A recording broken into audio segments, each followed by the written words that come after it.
Samson surrendered to pleasure. Joseph ran for his conviction. And number 6, character is more important than charisma. Don't be impressed by people, how good they preach, how many sick people they get healed. I don't care if they raise the dead. I still don't trust you. Jesus said, many shall say unto me, did we not cast out demons in your name, not heal the sick in your name, not raise the dead in your name? And I will say to them, I never knew you.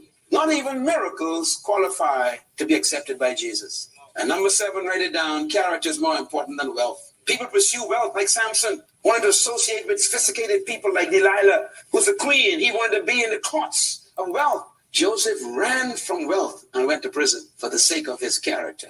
Sometimes your character may cause you to go to prison, but I promise you, character will deliver you from prison as well. So I guess our question today that we got to deal with is, where are the leaders with character?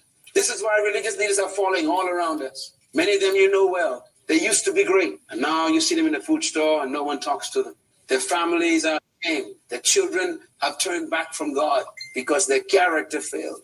I am here ready to talk to you about the priority of character. We must bring character back where it belongs. A couple comments about character that may surprise you. Number 1, the first thing God gave mankind was character. I'm going to prove that today. The first thing God gave man was character, not power, not even dominion. And I love how we love dominion. You know, nothing's wrong with that. Everybody wants dominion. But believe me, God did not give us dominion first. He gave us character. Secondly, character is the most important principle in all of life. Now, I'm making these statements emphatically, but it took me over 40 years to make these statements because I've seen so many things that we pursue and they're not important. The most important principle in life is character. And thirdly, the most important possession of all leaders is character. That includes the parent and the pastor and the politician and the priest, even the Pope. Without character, even the Pope could fall. Nobody is exempt when it comes to character. And this we must get back to. It is the number 1 concern of God, is character. Let me take it a step further. Let's talk about where character really began. The original purpose of God required character.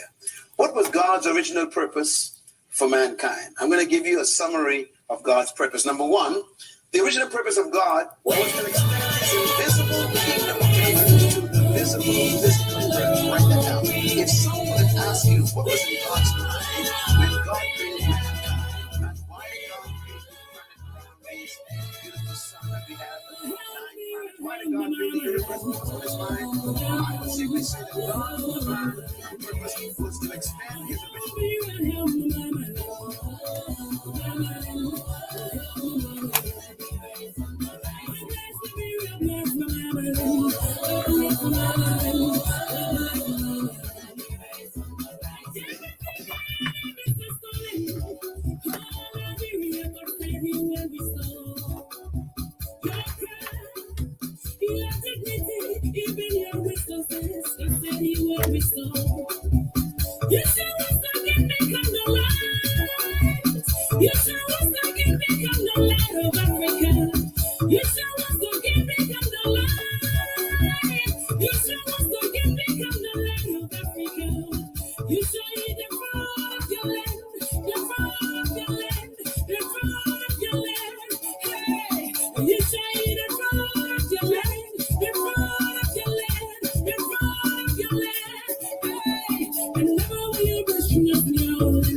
take, and we shall conquer all of our adversaries, and we shall shout at last, the Lord stand forever, the Lord stand forever. Oh, long may it flow over land and over sea. Desert it, Lord, never abhor it forever. And shout for the Lord stand. Oh, hell, be on him,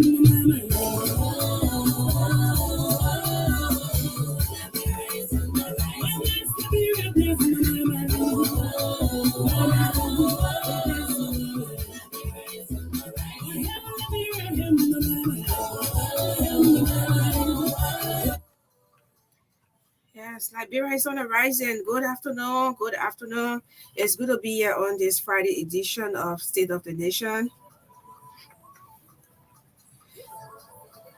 Yeah, Liberia is on the rising.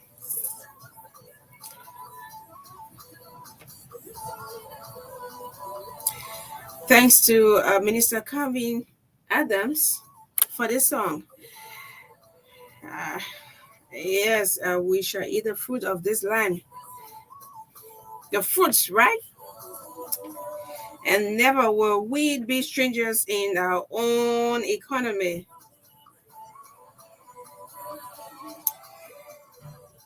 I'll be a spectator. Yeah, Liberia is on the rising. Good afternoon. Yes, so wheresoever you are, I want to say welcome. Welcome to the Friday edition. It always promises to be great on this platform. Yes, if you are just coming country, we'd like to say welcome to this glorious land of liberty. And if you are traveling out, yes, we say bon voyage, safe travels. Don't forget that you have a country that you need to come and make your contribution. Yes, so as you fly out today, I wish you all of the best. Yes, I want to say congratulations to all of you who have been appointed in with a confirmation. I wish you all the best. This is about country, right? Okay, so our lineup for today, we'll take Chris, we'll take Honorable Sally. Yes, we'll be looking at the appointment the appointment done yesterday, because we dealt with the other one, the list of the one that was done earlier before this one. Last night it came out, so we'll be looking at that. For a few minutes we'll be looking at that, and then we'll have a colleague from the Institution for Policy Evaluation and Research. He's already here, so yes, we're going to be hosting James Colley. Yes, very good friend. And then the Business and Economic Forum coming up at 4 o'clock, 4 to 5 p.m. Yes, Jackson George, Honorable Jackson George is in country, and he will be joining us here in studio. So, Honorable Jackson George, please know that you gotta be here for 4 to 5. Yeah, 4 to 5 p.m. Yes, and you know when you're in the U.S., that can be on time or come on. Yeah. Okay, so that's it. 4 to 5 p.m. You have to be here. Please be in time. And then we're going to have a wonderful discussion as usual. This program has been running for a year plus now. So it's very possible that we'll come up with our anniversary. We'll be celebrating its second anniversary, discussing business and economic on this platform every Friday, whether WhatsApp, a messenger, through the stream here, and everyone has been able of been making their little contribution over the years. So we want to say thank you so much. All of our panelists, Mr. Abdullah Kamara, how you doing, sir? You came here through the stream here on several occasions. Dualu, yes, but now on Spoon. Alex Jones expelled for using profane languages on this platform, which we could not, just allow, because So and Bobby Broble, yes, you've been also, and Honorable Jackson George, Yes, you all have been really dealing, really. Thanks to every one of you. Yes, but we're going to have the business show today, and we expect one of our panelists to be here in studio. So, yes, Liberia is on the rising. Mr. Honorable Sally, please come to studio. We're going to have a short time with you. Let's look at the appointment made last evening. Yep, please come in. Yeah, so Liberia is on the rising, and yes, Liberia is on the rising. And you take your seat as well. Liberia is on the rising. It's good to be back here. Yeah, how you doing, my people? Are you driving safely this afternoon? Wherever you are going, please drive safely. Save your life, the life of others, your friends and family members as well. Check your vehicles, and those of you who have stationed on the highway and acting like you are patrolling the entire highway. Please don't station one area. You have to be like patrolling, or you are out of gasoline, fuel. Which one? Or you don't have a vehicle. These are things that we've been hearing over the past time. Police don't have logistics. They are out of this, they are out of that. Because of that, they cannot fight crimes in the night, and sometimes it's so sick. But this is not going to be a heaven on earth, right? But we want we expect. I will always come in and build your expectations. I will always do it, and I really don't. I don't want to say I don't care, but this is what we were promised. And I can tell you for sure, I will always tell you that I have so much confidence in our president because of the age and experience. Well, I don't care about, like, oh yeah, this and that, and all the, politics surrounding. But I will tell you that the wonderful decisions are going to be made in the interest of the people. Yes.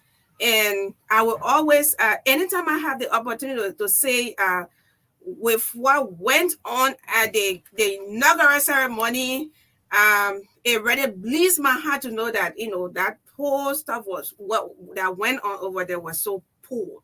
The preparation was so poor. So I hope we can learn from our mistakes, and these kind of events, historical events, should not be handled like, some closing program, and some ordinary programs, and everyone is trying to shift blame and stuff like that. We don't care about all we wanted to know, or what all we wanted is that it should have been planned well and everything. But not to go too much into that, because I already expressed serious concern and disappointment as well to my boss. Maybe we'll talk about a little bit, maybe this today or next week if we have the time. Yes, but I feel so bad. Yeah, and I'm not the only one. Yes, we are all into it. We are all expressing disappointment. And when we're supposed to appreciate people for job well done, we will do it. We will do it. And if we don't see things going the right way, we will talk it. Yes, and be very constructive, be very civil in our dissatisfaction. So we will take Orange before we can go to him. We'll take Orange. Orange remains Liberia's best GSM company. Yes, and those of you who yeah, what? Okay, yes. All right, Orange remains Liberia's best. So, my Orange family, how you doing this afternoon? My Orange family, how you doing? Thanks so kindly for your service, and just know that this service is one of the best. It's just one of the best. So let's take Orange. Orange remains our number one GSM company. Much better for me, man. Wow, what happened? I now have the choice to do anything I want to do in one bundle. My man is speaking in Paul, chatting the thing simple English. Orange are created a bigger and better all-in-one bundle for everyone. I can get data, local call, international calls, SMS, everything in one bundle, my man. That is something too. Good to meet you, Joe. So, my man, the thing is indeed really come true. A bundle that has more boosts. Orange Fusion Bundle. Enjoy a mixture of unlimited calls, unlimited SMS, and up to 52,000 megabytes of data from 50 cents to $50 for daily, weekly, and monthly packages. Dial star 888 hash to subscribe.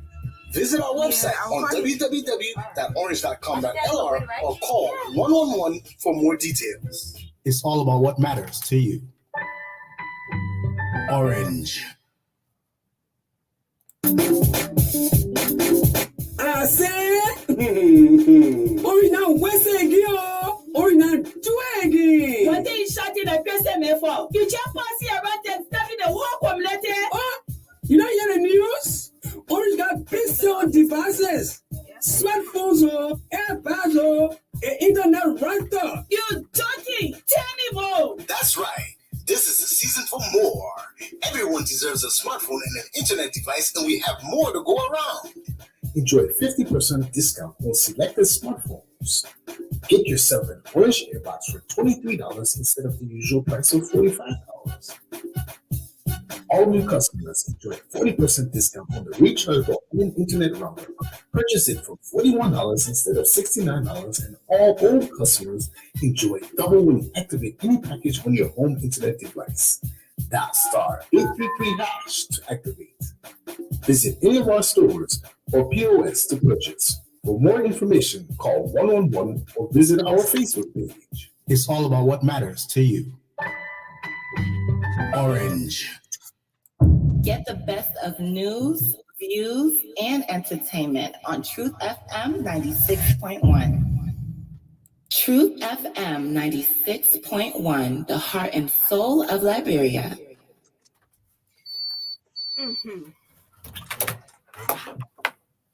Okay. Yeah, Chief, how you doing? I'm good. Hello? You can hear me? Yes, I can hear you.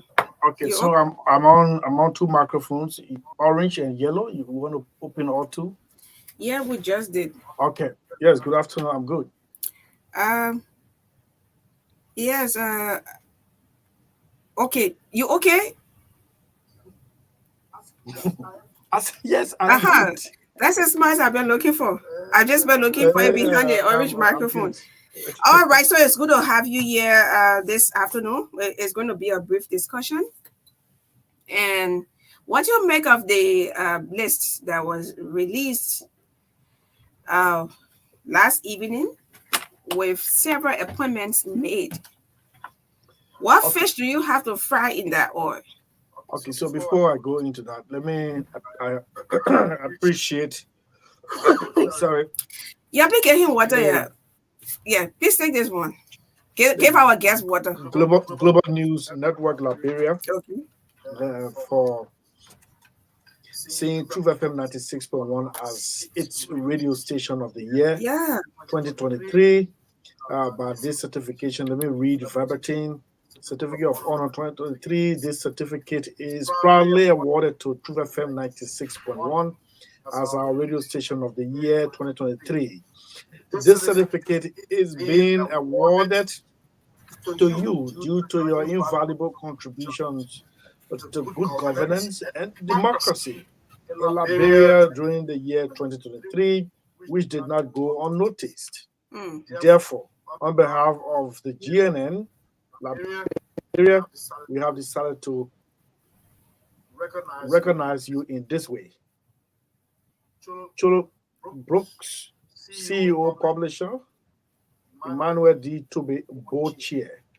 This is the certificate. We are proud, and then we didn't know people were watching us of what we did during the election, or to have not knew we were being watched as we were promoting democracy and good governance. Thank you so much. So on the list release, the first and foremost thing I want to say, Liberians, you have not learned lesson. Stop using social media information on a face value. This government work, any responsible government works through not through social media, especially giving public information. The e-marshal website is the one-stop shop. You go there, anything that is there, it is official. I'm saying this to say one list came out yesterday before this one. It was on social media, but it was not on the e-marshal website. People are running with it, congratulating on social media those whose names are listed.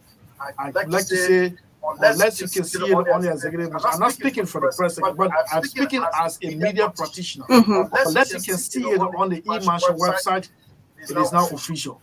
That is clear. So on the listing, the latest official result, official announcement made, nomination. The first one, you have that name there? You want to read it quickly? Yes, let me try to lay my hands on it. Anoko Bangalu, Jericho Bangalu, Councillor Jericho Bangalu. He's the president of the Lofa Bar Association. Why are you running with it? I thought you told me no. So you're medium. Yeah, what? My people, congratulations on Chief. What are the first name said? Yes, the first. That's what made me to know. Okay, quickly. So yeah, I know the first. Oh, the last. He's the first and the last. Oh, the last is what? It must 12. You know? So yes, go Bangalore. Goes to Ministry of Youth and Sports. That's in it. Yeah. Man, a fine gentleman to you want me to share it with you? No, just you will read it and I'll talk about it. Okay, so let's start with Councillor Bangalore. Go Bangalore. Yeah. Very nice gentleman to work with. Easy going, but result oriented. And you will not see seriousness in his face, but he means what he says, even doing laughter or smiles. So those of you who will be supervised by this man, man, you got a boss. Next. Ministry of Youth and Sports. Yes, Ministry of Youth and Sports. Okay. Yes. Well, Councillor Korea Cooper. Remember, this man is a seasoned lawyer. This man was Minister of Post and Telecommunication. This man, Akara's Gray, is on record to have said, you will ensure that President Weah dismisses this man because the man attended a naming ceremony of Joseph Barker's running. Yeah, and he was happy in that photo, eh? Yes, immediately this man was dismissed. Wow. Though replaced by another Myean, right? And even before the campaign was launched, all the election was held, everybody knew that if the Unity Party won, this man would have been favored. So it is not a strange environment for Councillor Kura. Okay, Gerald Limek Pia. Mikat. Gerald Matthew Pia, yes, Mikat, one-time Deputy Minister at Mikat, acting Minister at Mikat, former Press Secretary to Ellen Johnson Sirleaf, a position he held that he and I worked together as his deputy, and he's the type of person I am. You can see friendliness in my face, but I'm one of the easiest person to deal with, right? That is the Gerald Limek Pia. You want me to confirm that? Yes. This morning you walk in the office, you said, why are you frown up? I said, I'm not frown up. Because you saw him. No, no, it was not about frown. I said you look so tense. No, not tense. Okay. No, you were on the phone. Somebody was actually giving you. The word you used was frown. So okay. You always see this man like he's frowning. No, he's not. He's not. Okay. Yeah, so those of you at MICAT, but Mr. Pia will have a heckler tax. The interaction and some information I got about that information ministry, the last government did not support that ministry. I was just looking through the budget. We got nothing about. But when you enter there, you can know that. Yes, nothing. I don't know. No spirit. I don't know where the guys got their zest from to always be in the defense line. I don't know. They have nothing to that place. So it's like Mr. Pia will take it from scratch, right? Okay. And his deputies. Okay, Madam Bemin. Horace Colley. Yeah, so it's a familiar name, and I will have no doubt that she's going to perform at general ministry. Yes. Children. Okay, Mr. Roland Giddens. Roland Giddens. Once upon a time, Deputy Minister of Public Works, served under Julia Moore. So he's going to a familiar area. Those of you who will work or will be supervised by this man, you got a result-oriented person. You will not push this man to do something except he finalizes it by himself. But guess what? He distributes responsibilities. He designates responsibilities and who you accounted for or accountable for. Okay. Mr. Salif Tyler. Salif Tyler, I'm told he's from Bomi. Not the regular names we've been hearing. A popular politician. But this is the time to show himself. Sorry, Giddens from Public Works and Transport, Mr. Salif Tyler, Ministry of Transport. Yes, that's what I'm saying. He's not one of the popular name on radio or in politics, but this is the time because, mind you, the former minister Samuel Wu made that ministry a major revenue intake entity. Yeah. Yes, entity. Okay. So he has to, and I even admonish him to go beyond. Reduce the number of days people will have to get their lesson places if they pay for it. Okay. Right? Yes. All right. So, Mr. Bill Michael Jones. No, not McGee. I know McGee very well. A personal friend of mine. Okay. He was one Deputy Minister for Administration, Ministry of Finance, Development, Planning. Yes, he was one a special assistant to the Director General of the Cabinet at the Ministry of State. We worked very closely, and the last time, just Monday, I saw him. I didn't know this was coming. I said, the guy said he was shaking, hugging. Sorry? At the inaugural program. Oh yeah, that's one of them was there. Okay. He was among one of them. Okay. So we shared the phone and said, "Where are you coming from?"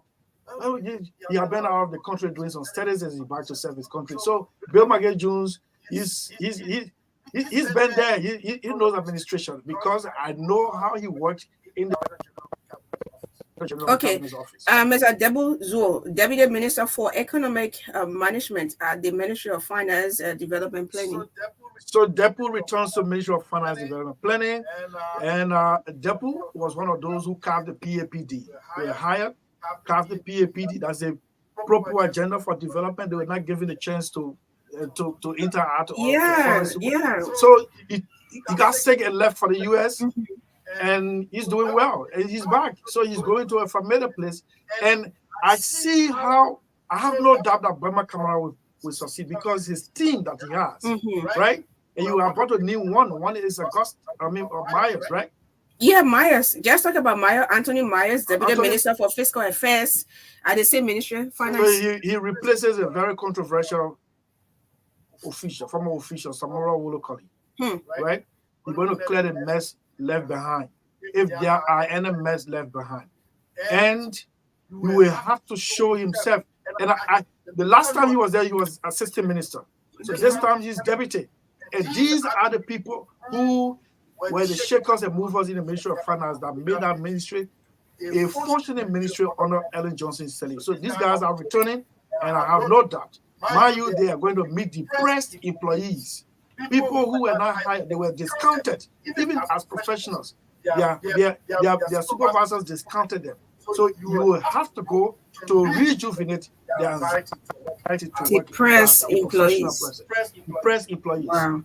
Okay, Madam Tannen Branson. That position, it seems now to be Deputy Minister for Budget and Development Planning. For life.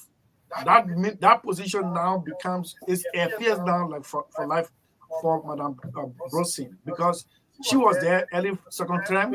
She stayed on. Mr. Weir kept her on, and now President Walker has kept her on. Wow! So it is a technical area, right? And she's schooled in that area, and I have no doubt that she's going to perform at the budget. Mr. Elwood Nettie.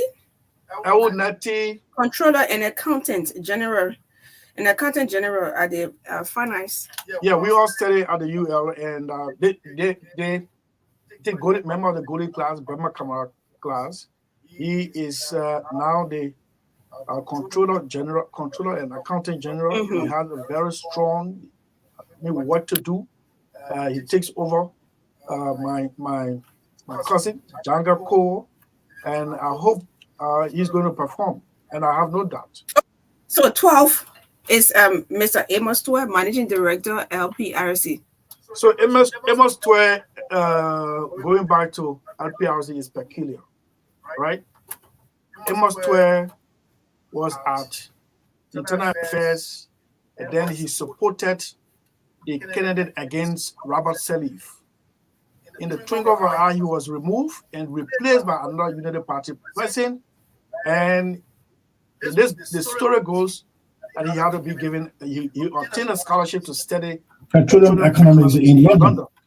When he returned, he took his position. In fact, he was still at LPRC when he went to London. When he got through with the study, he returned. He came back to his position as compliance manager. Amos was redundant from LPRC, bullet, disgrace, and mock. That position that existed since the creation of LPRC was termed as useless by the CDC, the government, and therefore redundant Mr. Twe and the office itself. I have a readout here. Let me on the news. I have a readout here. Let me just read what this news story said. Okay. Very good. So Amos said the position which was held by Amos Twe, an executive of the former ruling party then, since the creation of the LPRC, since the establishment of the LPRC, redundant. The compliance manager position, which is said to be vital to the operation of the company, is being labeled as unnecessary by the CDC, the government.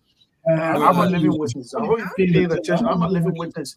I went through it. I saw him being bullied by some of the people now who will be calling you boss. It's all about life. So, those of you who think Amos is just the political talker, no, Amos had a degree in petroleum economy. And I have no doubt he's going to perform. Like all of them, I have no doubt there's a choice, the preferment of the president, and it is our work now to hold them to their feet, to ensure that they deliver based on the president's policy document arrest. Am I clear? Okay, yeah, holding people's feet to the fire to ensure that it. Okay. A few months after Vice President Taylor threatened commissioners. Few months after Taylor threatened commissioners, Chairman Muhammad Modu threatened the opposition community. This is what he said, quoted by OKFM, speaking at the party's headquarters. Modu said the CDC will fight against non-partisans who refused to join the party. And one of those questions was Amos Twe, so Amos' position was redundant. Even though it was vital and has been existing since the creation of LPRC by law. Mm-hmm. But it was made useless because, according to them, it was an opposition and could not be holding that. And that's against that. Yeah, and that's against going back to where he was bullied, disgraced, and mocked. And if he just give me a chance, maybe Monday, I would name some of those who were bullying that young man. No, but I no. Remind them in the professional area, yeah, attached party or party affiliation. But don't act based like the young man at Bureau of Concession. Mm-hmm. This man is now the police director. He slept on the boss's deck on the basis that he's a civilian and the man is not a civilian. That's actually against the Constitution. Yeah, Article 18. Yeah. Apart from be professional, but the Constitution tells us that irrespective of our affiliation, irrespective of our religious position or background, irrespective of sex, gender, or whatever, we need to have the same equal opportunity. So as long as you're a Liberian and you are qualified, so you don't have, Chief, these are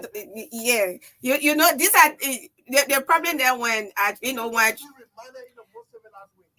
the most civilized way you're doing, but I don't deem it necessary for you to mention people's name or go fighting. Yeah, I know you will not do it, and I will not do. I will bring a whole Facebook page down if you ever try to do it. Yeah. You know, their story has, you are always talking about this story even before the elections, before the November 14th. Yeah.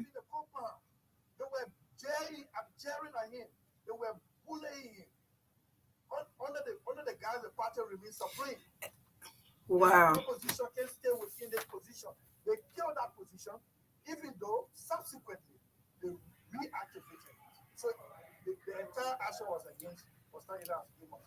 And those of you who will be interactive, Amos has a how happy we are coming to. If you call him, he does not pick up, it's not because of this position. My second problem is that I've told you repeatedly, he hardly answers his phone, but you will always return on this call. Thank you for the opportunity. You said always return? Yes, he has always returned. Okay, all right. Thank you so much. Is there anything you're leaving out? Because we're about to take leave of you. Well, at least but you have to do it because I received information that your dogs, got a serious issue, and they don't know you again. They got issue with you. 5? Or except that time when the people are grading the road. The story is not true. My dogs know me very well. Very well. We sometimes together. Oh my God. One of those appointed is free passage at the library. What do you mean free passage? If they have free passage, you will be the same. You will be the same person to question. Sometimes the Senate will deny. Oh, okay. Because you blame the very Senate when they confirmed this man, the controversial nominated, how you call it? The man with the forever name. I'm sorry. Who was supposed to go at the National Elections Commission, and up to now you get you up to now you still question how he passed through the Senate to to get at the GSC, right? Yeah. So, oh, you still friends with him? Yeah, Chief, how you doing? Please put the MD on the DG on. No, I beg you. A DG is always a DG. Hello? Yes.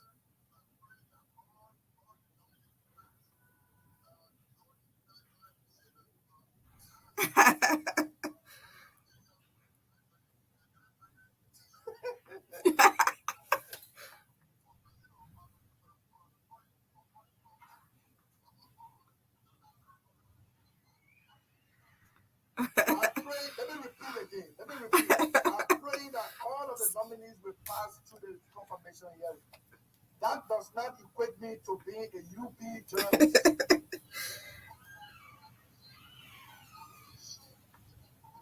Yes. The proper scrutiny will eventually lead to passage.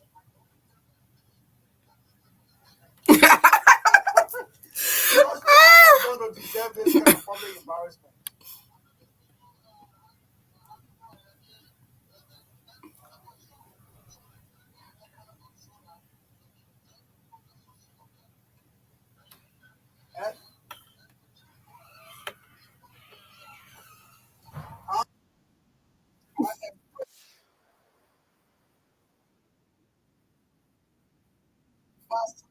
Senate.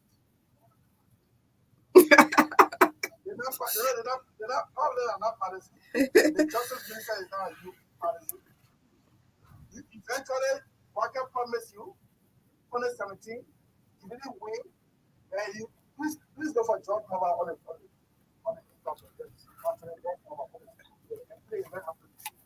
you promised you 2017 because you ran this campaign.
Okay, so please, please listen to this, Chief.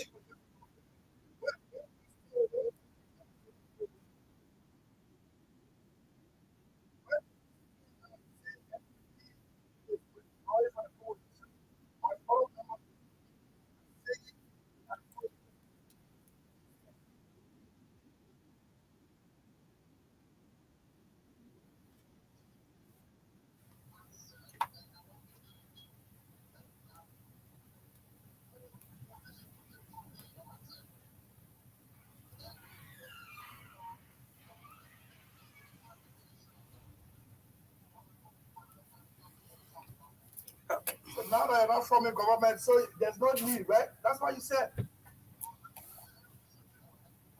All right. Thank you so much, Judge. Thank you so much. Thank you. I received the alert yesterday. Thank you. Good afternoon. Okay, that's Anthony George Moba, Chairman, National Patriotic Party, right? Yes. Okay, so thanks for honoring our invitation, Chief. Thank you. You can send your book to be my office. Oh, that ain't you talking? The thing again. Just forget it. The thing again, just forget it. No, he's someone. All right, so let's take this one. No audio? It's disconnected. Seriously.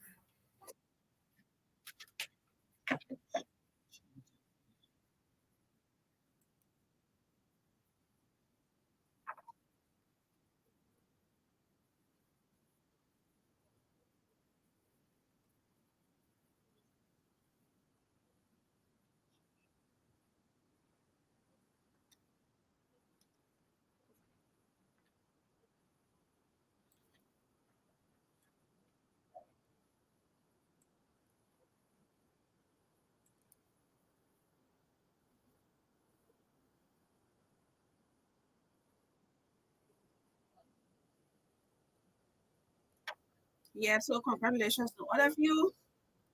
Yes, and we know that the Senate will do what is appropriate because we don't want to come back and say, oh, yes, a parachute there. And I mean, they could not see this, they could not see that. The issue of integrity was stand up. This country must be rescued. Okay, so let me play this one as we welcome in our colleagues, Honorable, yeah, Mr. George Moba, Anthony George Moba. I know you are listening to this one. It's a reminder, reminding the president, Joseph Human Boakai. Yeah, first thing, well, I didn't know, I was in the legislature and passed the I Business Agency. And we had a 10 clause in the I Business Agency, and I never read that I when I was appointed and confirmed I took office without the rules and they realized that it cannot remove, but what is a little bit confusing is the protection clause is still in the act. How be it? I'm not so worried because yes, it is true that I didn't have the opportunity to work in the government, in the coalition government, because 2017 it's an open secret I campaigned working for President-elect Joe Biden, and 2020 I also championed the election of the United Party Senator in Bonn. All of this, the reason for which my party was somehow suspicious of me working the government at the time. There's all the many now have also, know the end, this other real free fire, and President Myean called me and gave me the opportunity to serve here. Yeah. But I can more in 2017, my brother told me, no, so I'm happy that you helped me when I get a job. So now that I get a job, the test the who is going to decide whether the member is from the family. So I don't have any problem with that.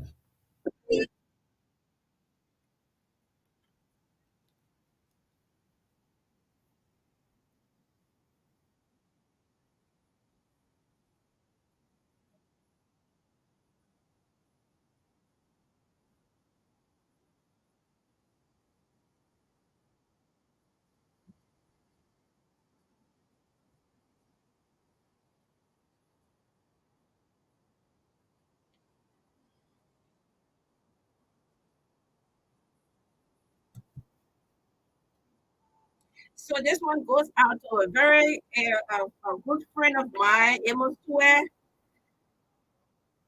My man, congratulations. We wish you all the best. MD, LPRC. Yay! We need to watch our office, eh? Fantastic. Like Eva Placky would. Eva Placky, was it on you? Yeah, we need to drive at the My Gibby. Well, wish you guys all the best. Yeah, so that's it. Let's now join our colleagues there in studio. How you doing, guys? Yeah, I think you have the headset. Can you just press it on you? All right. Okay. You okay? Yes, because I need to sure that you're okay. It's funny.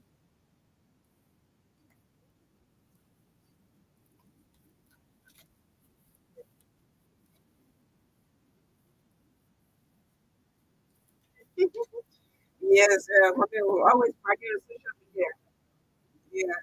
So, James Coney, not a stranger, but to the public, for the sake of the public, tell us who is James Coney.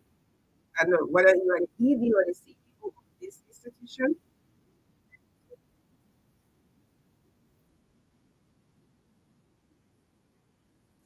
Okay. Okay.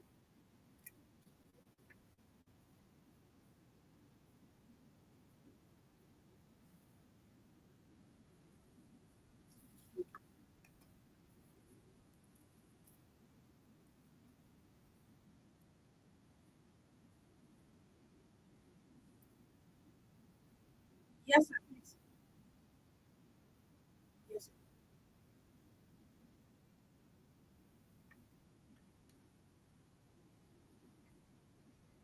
That's more position there, girl. You want for confirmation too?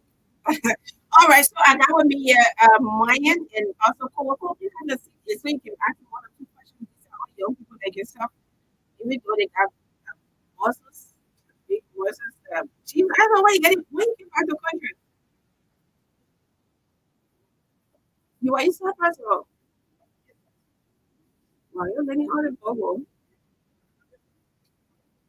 So welcome back. So James Colley, we graduated together, or you did yours together, 2019, yes, 2019, 2020. You came out with Terrence Artistic Boots. Oh, okay, okay. It's like Terrence will be there's a simple like Carrasco. No, no, I'm just so who I wouldn't be middle man. Huh? I, so I said what I'm doing with it, job. I am your brother there. Yeah, simple, how you doing? Chief. Simple Carrasco. Yes, okay. Yes, so institution, I heard. Okay, so tell us what's new?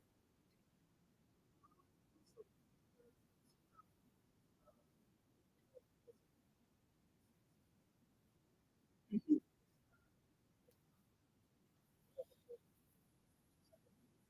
mhm.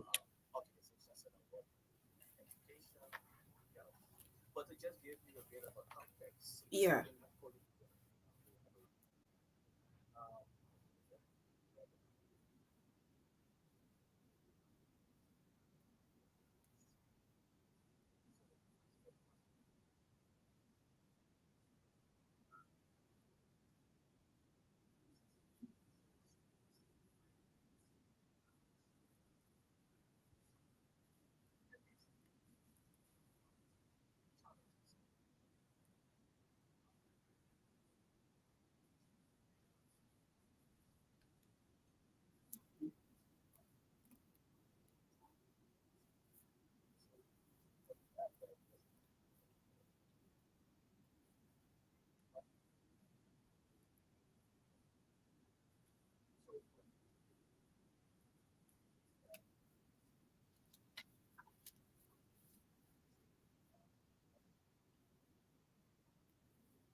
validation. Even me with that voice, when we talk.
Mhm.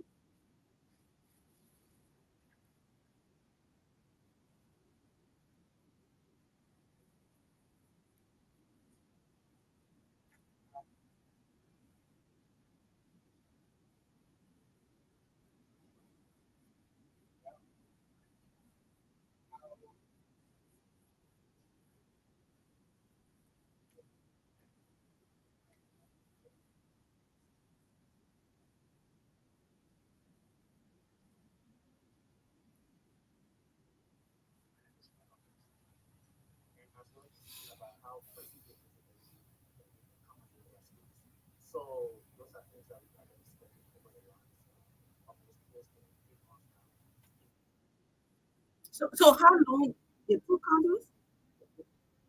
So what about Lofa? Oh, okay, because I'm seeing three countries.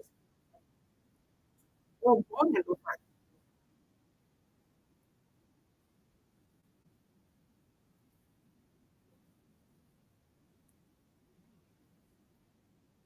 Okay. So okay.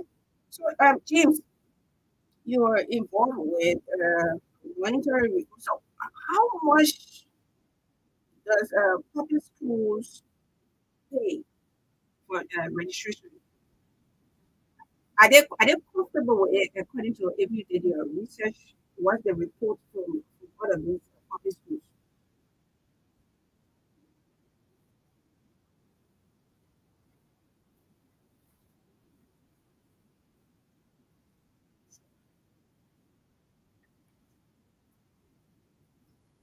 No, that's attached to currency. Oh, but I thought it was actually okay.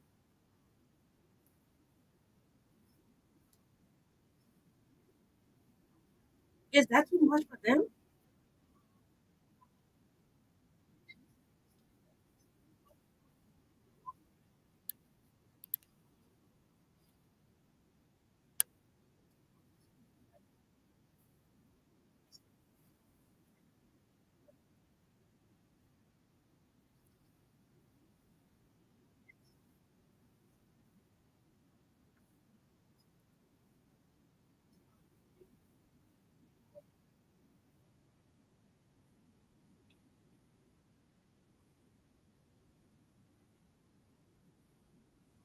So I want to know this public school registration fee. Is it being is it the pay to the Ministry of Education?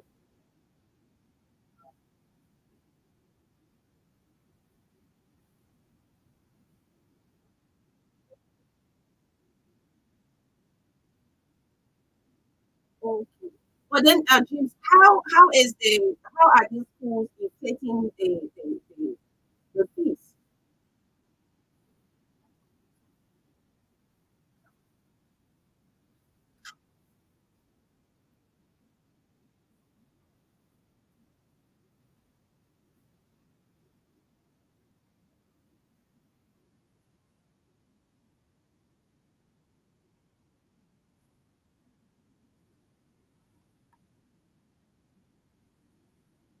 Oh, okay. I'm getting that.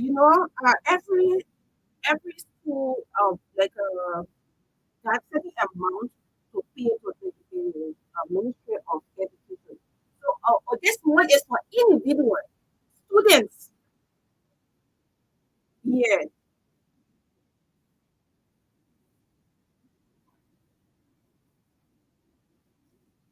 Okay, this one is for students. Uh-huh. I thought that you were talking about the entire institution. Okay. Okay.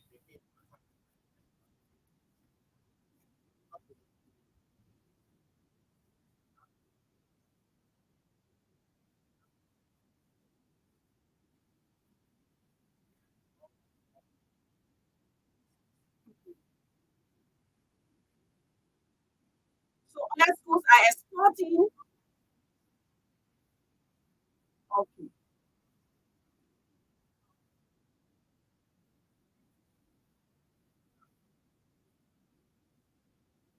Mhm.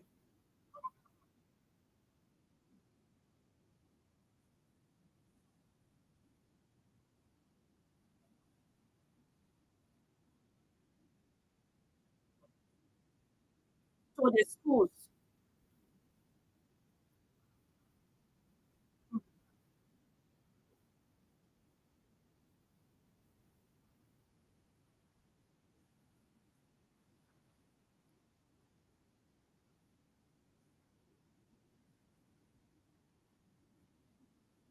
Okay.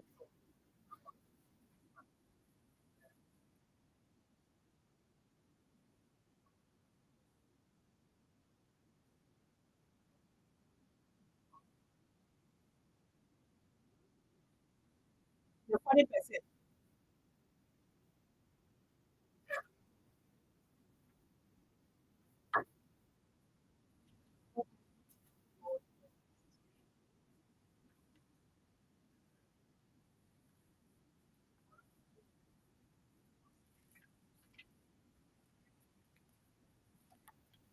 Mhm.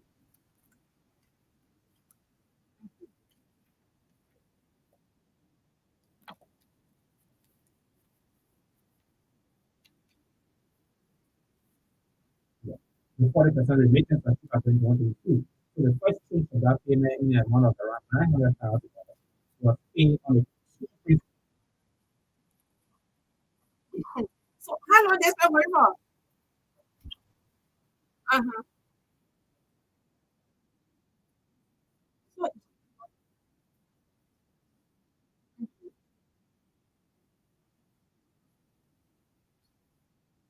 so let me come back to James.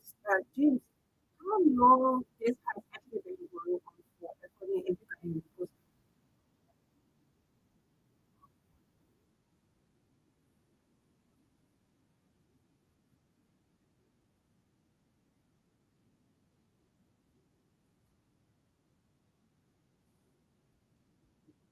mhm.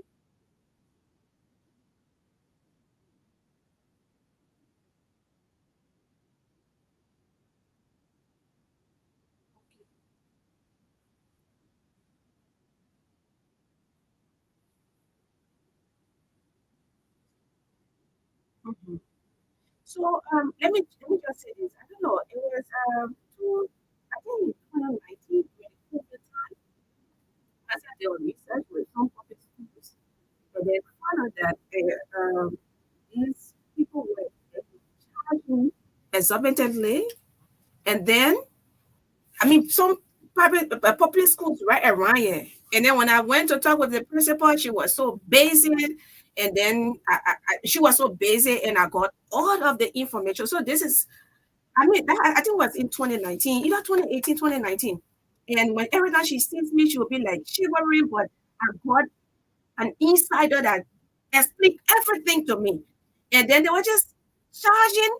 If the government said 3,000, they'll go and put extra. And we calculated the amount. That was in almost like millions taken from poor students.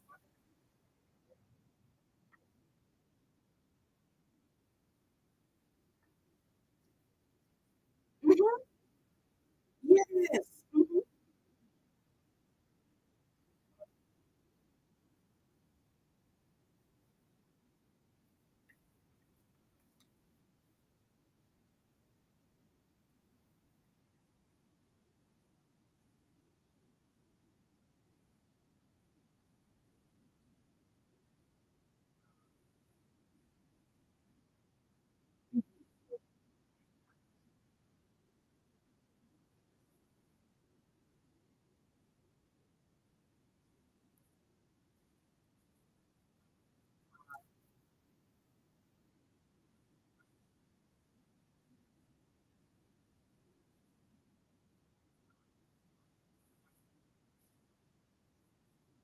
Mhm.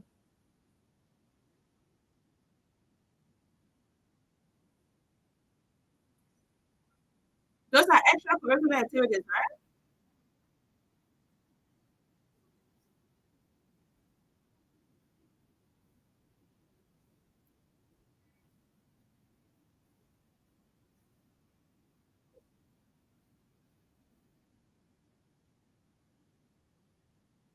Mm-hmm.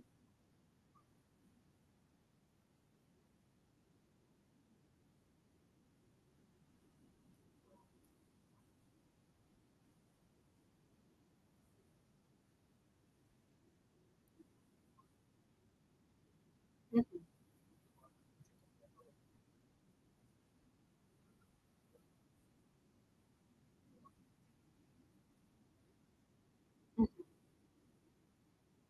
But some schools are not, uh, giving you report on what the PTA said. Right? But not all of them. But because some of these decisions are made right with the leadership of the PTA or with the process of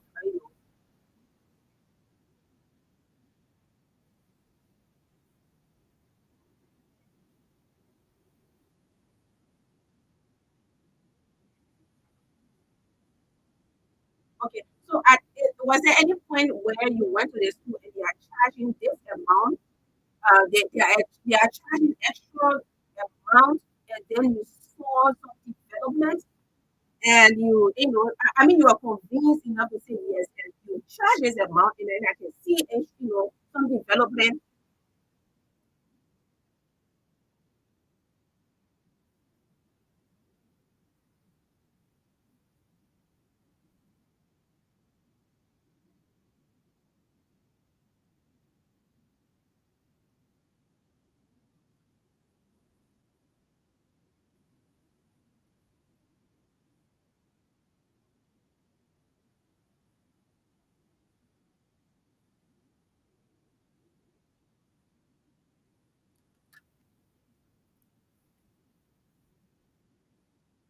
Okay. Mhm. So, program officer, what are those challenges you are currently face? You got 8 months into the project, right? Yes.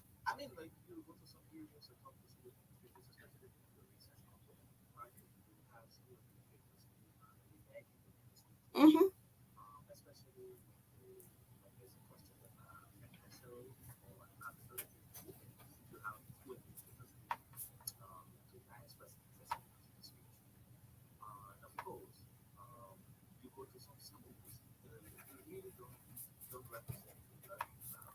Mm-hmm.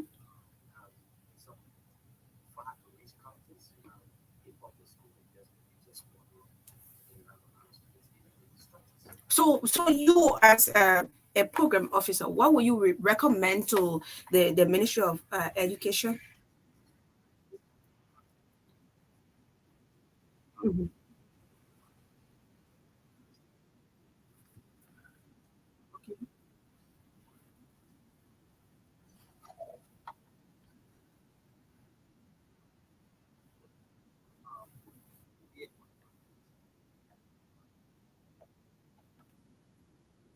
Okay. A PowerPoint presentation. Do you take pictures when you go on these trips? Okay. And you do that because you said that some of them are, like terrified when they see you. They don't even want to share reports with you. Do they allow you to take pictures?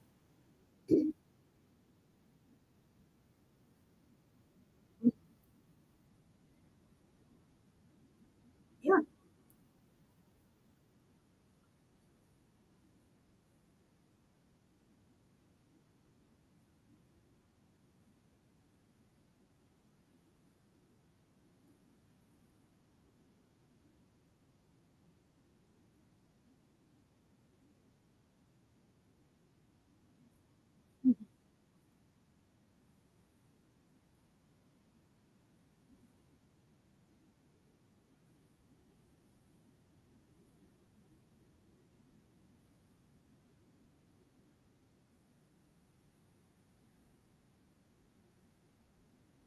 Mhm.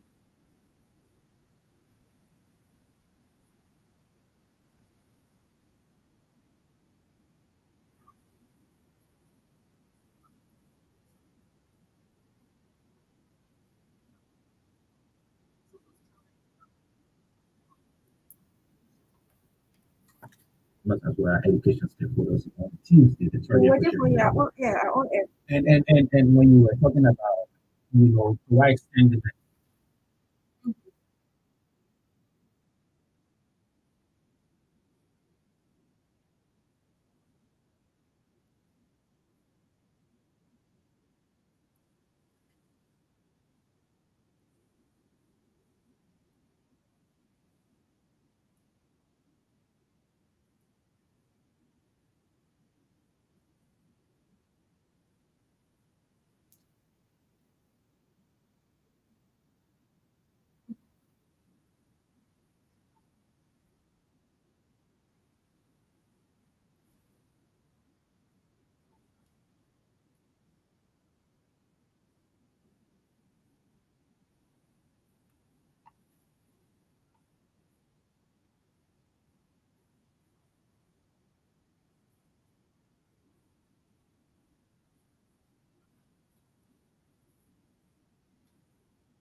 Content leadership. So, okay.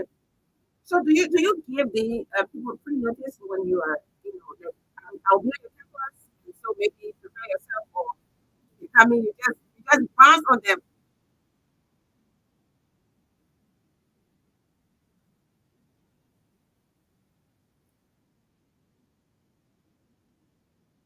and you don't want to see the environment. Some teachers were on a farm,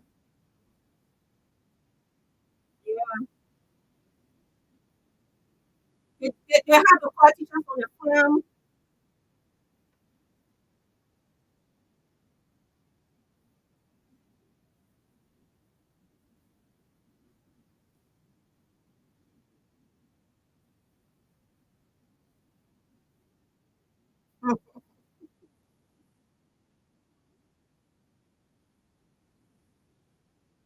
I didn't do it. I just still doing agriculture. Maybe. Yeah, yeah. But I think all want to speak to that because they might say they are doing agriculture and they are doing political. Yeah. Uh, Yeah, but I think the investigation can go to that extent. Okay. Uh,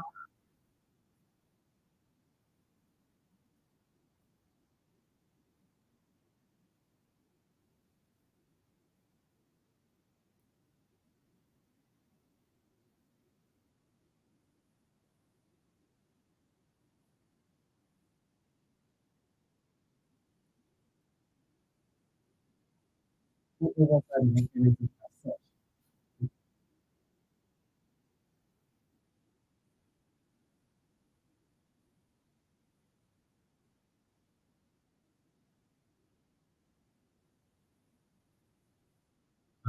Reporting channels, to this school, both for example, both high.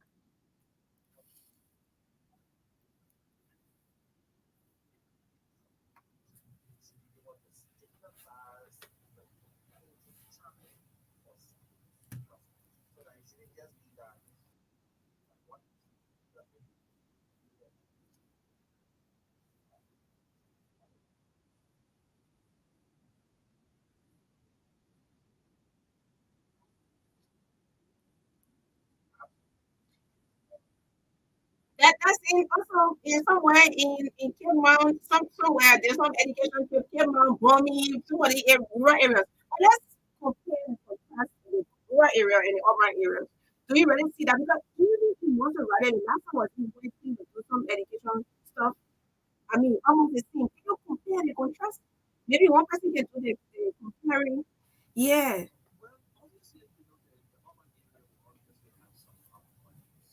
You sure? Even in the Maserati in 2018 Maserati, right? Rural Maserati.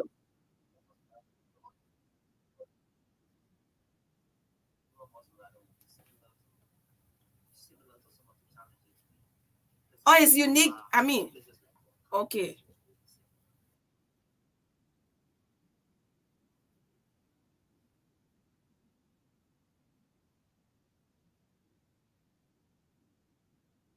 But students are still sitting on gallons of bricks in our urban so-called urban areas.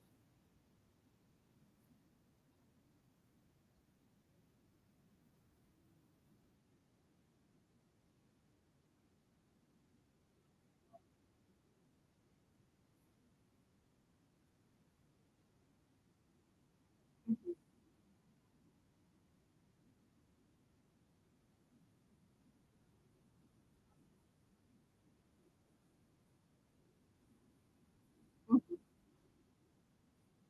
For your pictures, the pictures that you took will explain a lot of. I'm probably looking for. So yeah. Mhm,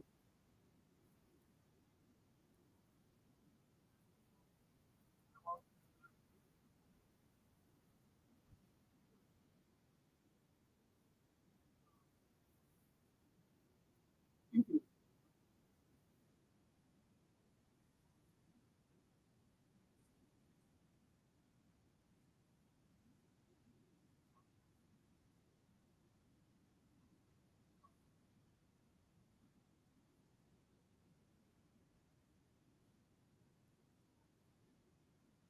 So yeah. Let me go.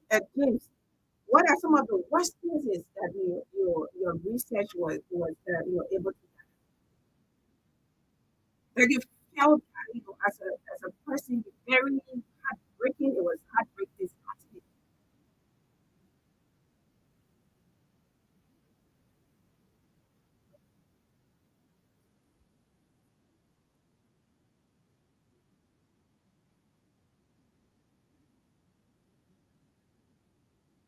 During school hours.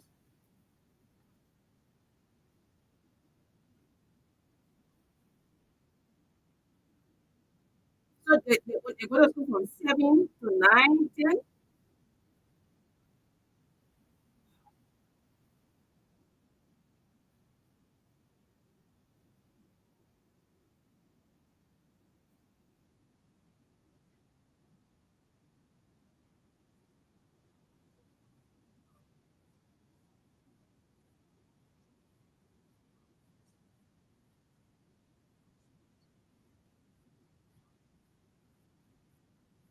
Okay, so mm-hmm, mm-hmm.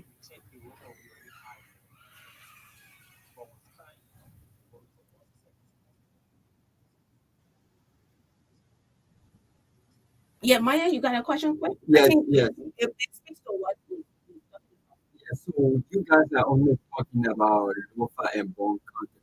So are you only based in local and bone or you are in the other countries? I think you wanted to talk about the public and private Yeah, school, yeah, right? yeah. So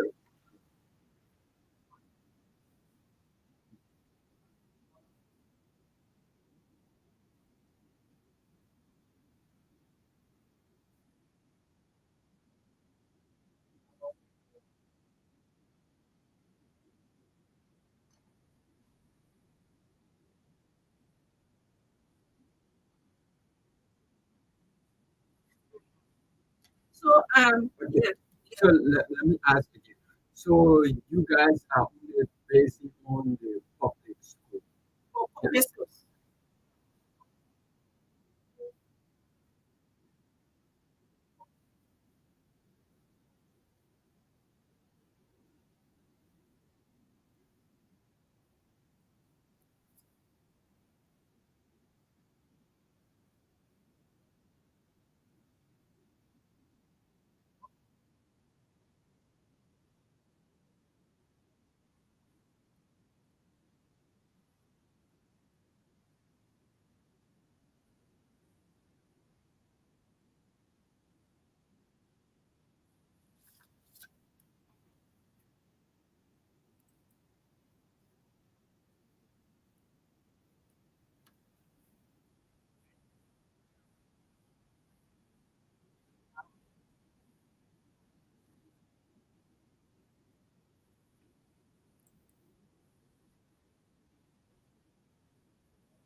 I'm enjoying the discussion. I don't want you guys to go.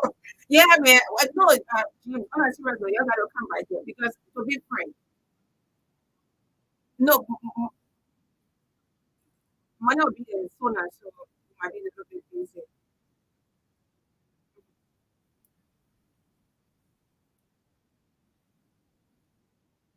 Yeah, yeah, really good. So, one of the questions I wanted to, yeah, but I think we'll have to take some course. Yeah, we'll have to take this interact with the public. It's serious. Yes, very, very, very, very serious. So, so 777 25 28 19. Before we can take one, let me ask, do you sometimes hold the PTA responsible for, yes, because two person will just come up and on behalf of the entire body and say,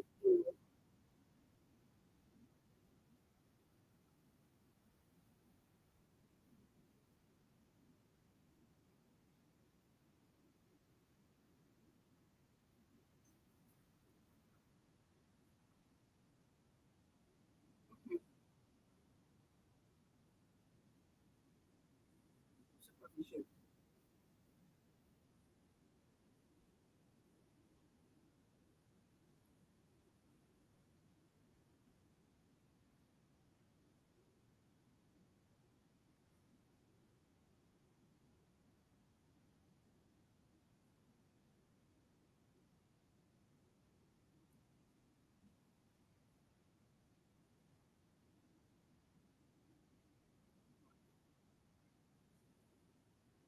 For at the level of the administration.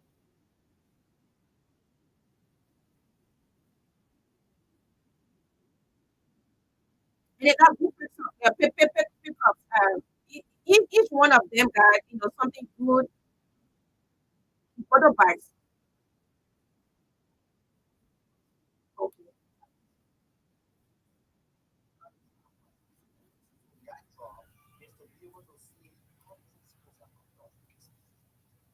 So mhm. So school opened in September, right? And now we're in February, January. Oh my God! So did the same thing happen? Overcharging the public students.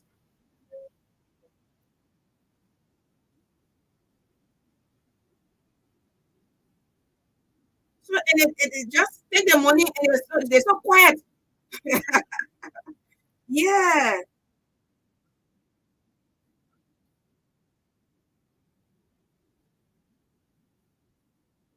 for the private because our focus is on the public, on the public.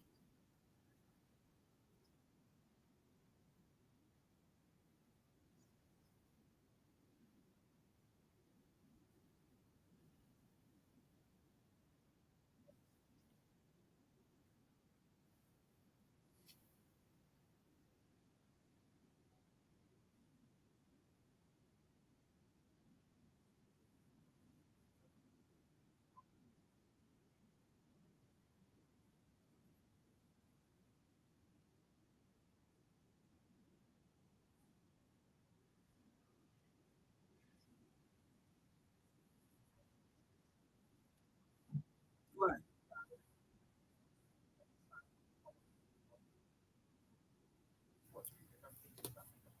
Mm-hmm. Mm-hmm. Mm-hmm.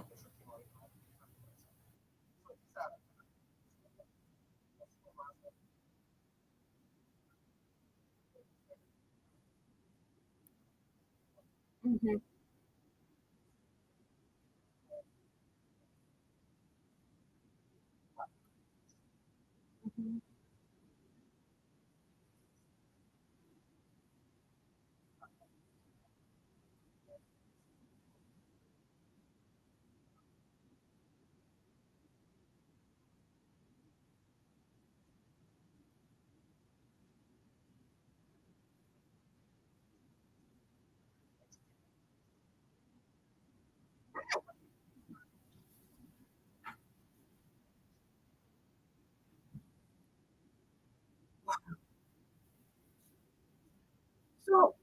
Yeah, my people, you didn't come back yet. And yes, yes, and we here have I don't want to say issue, but we raised the concern with the chair on who's the chair on education, who is special for people. Yeah, people are raising.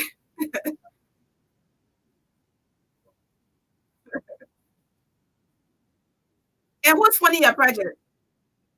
Ah, what's funny your project? So anyway, yeah, my people. Yeah, mommy, you gotta come by next week. Yeah, let's talk about this. I'm so much interested in education, and I like going out. But I mean, you have to be here to do the work. Yeah, so that woman at one of the public schools when I went to go do, the woman was so angry with me. As soon as she see me, she run back to her office. Yeah, I understand what you guys go through when you. Yeah. All right, let's take a few calls. I think guys got to come back in this week. Yeah. Hello. Yeah, hello, Melody. This is Josiah B. David. I'm seeing my grandmother got this one following your show. Yes, sir. Yeah, Melody is very beautiful because I said I've been to one of the senior high school in this one. Public school? Yeah. Public school. I'm sitting right in my office and I'm doing my. The people got you in a report, oh. Yeah, the guy was in a report. I mean, there's a very sad news for our education system. Okay. Taking children on a farm, I think it's an old age thing, and then no public school teacher or principal should be doing that for now. But I want to caution you guys so that they can make more supervision. If you see these things, probably they will come on the radio and say it, but I think they need to put stop to the kind of thing and not allow it to happen, because we will have other partners too that are visiting our school and to see those things. I mean, it's a bad image for our country. Okay. All right. So thanks for placing your call. Simon?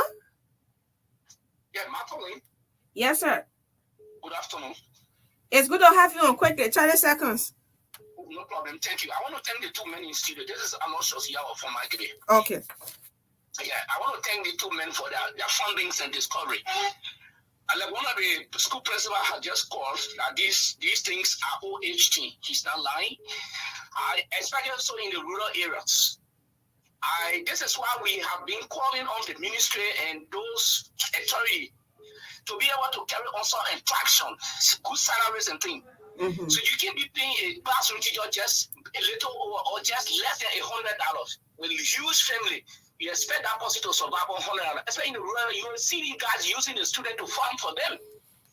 So to make these things stop or to post stop to them, attraction, good salaries and things will help us to reduce some of the labor force job to students. Yeah, Chief, you're right. You're right. Most of the voluntary teachers have been voluntary for 5-6 years. Yes. Yes, 5-6 years, Chief. Yeah, 5-6 years voluntary teachers. Yes. And my last appeal to Senator Simon Freeman, right? The Senator Simon Taylor? No, Simon Taylor from Cape Town. When he came here, I talked. I said, Chief, you gotta do something about this whole voluntary teacher. How can somebody be voluntary for 7 years? Hello, and then now on government payroll. Hello. Yeah. No, Chief. No, that education program here. You can call. You sitting there in the noise, and you want people to be getting so terrible feedback, huh? Yeah, you can do that. You can do that to us, please. Yes. Yeah. Hello, Chief. How you doing? I'm okay. Yeah, I don't know whether you're sitting under the tree. Maybe you can just take a little walk, another step. You're coming in broken. Yeah. Yes, sir. Quickly. No. Your line is terrible. We'll take a few more calls. Hello. Good afternoon, Magdalene. Yes, sir. Yeah, this is Trustee Cooper. I call personally from Carisburg. Yes. Let me say thank you to your guests. I think they have spoken well. I'm a classroom teacher too by profession. But I think, Magdalene, the educational system is overwhelmed by the numerous problems that we have. And Liberia is in a state of, I don't know how to tell it, but it's difficult to say, Magdalene. There are too many problems Too in the many. educational system. Too many. And until we can lay out a clear distinction between politics and education, we are not going anywhere. Politics is seriously negatively affecting the system, Madeline. Mhm. If they can give a chance to the professionals to do the work, I think it will be better. But they political appointment issue, I think the president or the politicians should stay away from the educational sector and leave it with the professional educators to see how they can remedy this situation. Okay. Madeline, the negative political influence is suffering our country. I really want to see whether that works and it will be in the interest of all of us.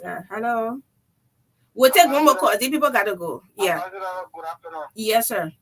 And let me say a pleasant good afternoon to your guest in studio. Yes. As usual, I join you from District 4. Mhm. And this is the voice of people senior. Mhm.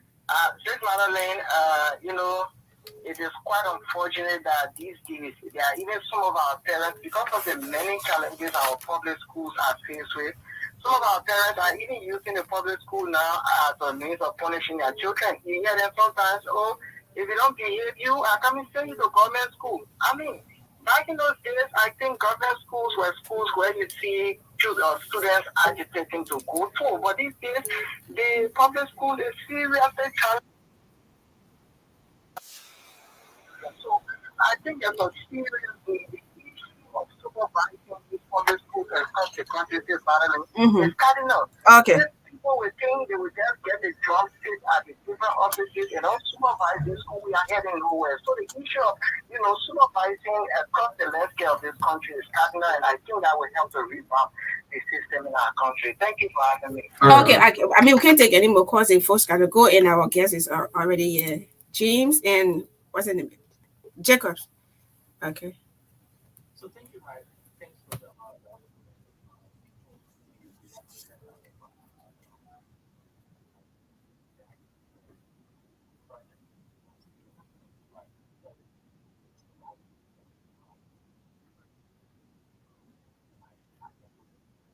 Okay.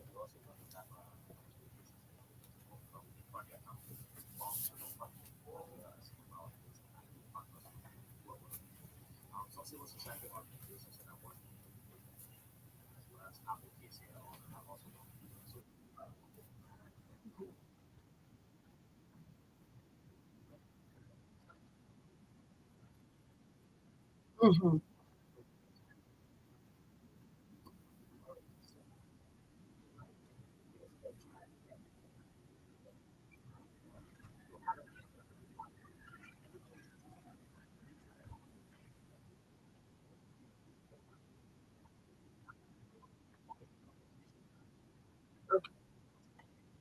Yeah, Jacob.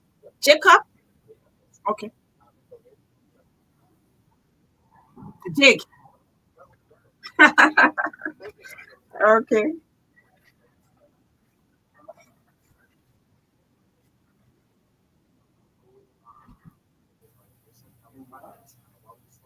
Okay.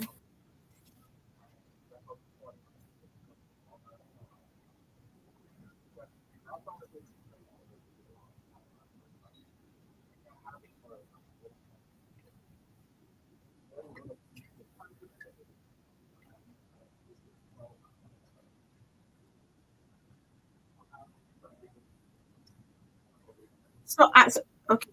So I know you work with a lot of schools. You went to a lot of schools. I'm supposed to be working on a documentary, and I will need to work along with you guys to identify some of those schools so we can go there and take our cameras there. It's not. It's actually not something to expose the government. Not something, but to you know. I mean, like this is what happening, and these people need help, whether public or private. That's just what we're gonna be doing.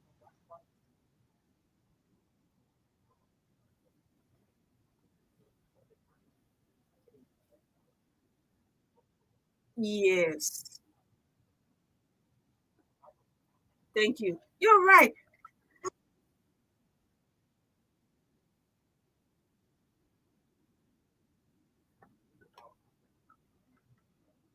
Thank you.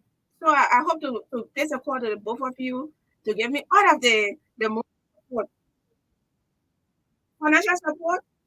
Okay. Okay.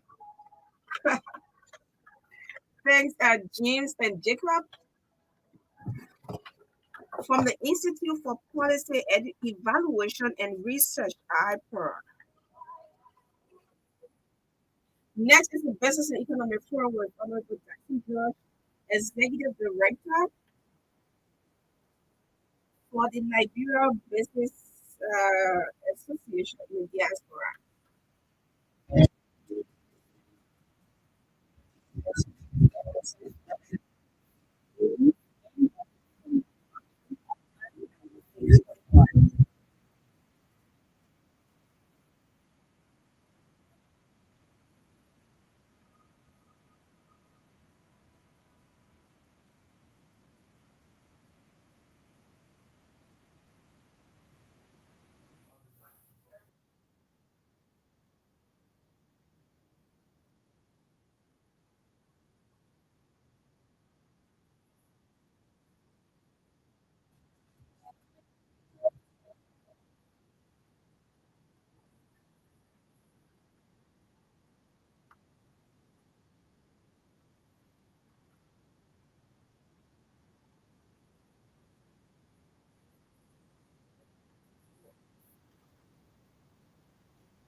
The guy is telling me what the guy is showing where he want to sit. And the team is so happy. What is it? It's been a long week. It's calm. We're looking for a business environment, business friendly environment, so we can try to do business. Yeah, okay. Let me try to say. So, how are you in the No, I was there. Why didn't see you? So, I was on a tent. Luckily for me, I was on one of those tents. No, it was cool. I was fine. Are you trying to hide something? No. Everyone I mean, knows that when I got out of the tent, that's why I sat on a tent. I never moved. It was hot, so I decided not to move. Did you take along your AC? No. Because sometimes you guys that go out of time, you get something cool that you move with. No, I mean it was. I mean, tell me, what's your impression about the inauguration apart from the president's inaugural speech? Tell me the preparation of businessmen, and I see most often you organize programs and how successful those programs are, irrespective of the environment. It doesn't matter. But tell me, what's your impression of the entire organization of the event on Monday? I would say. Speak like you have no, you don't know them. Just pretend. What do you mean know them?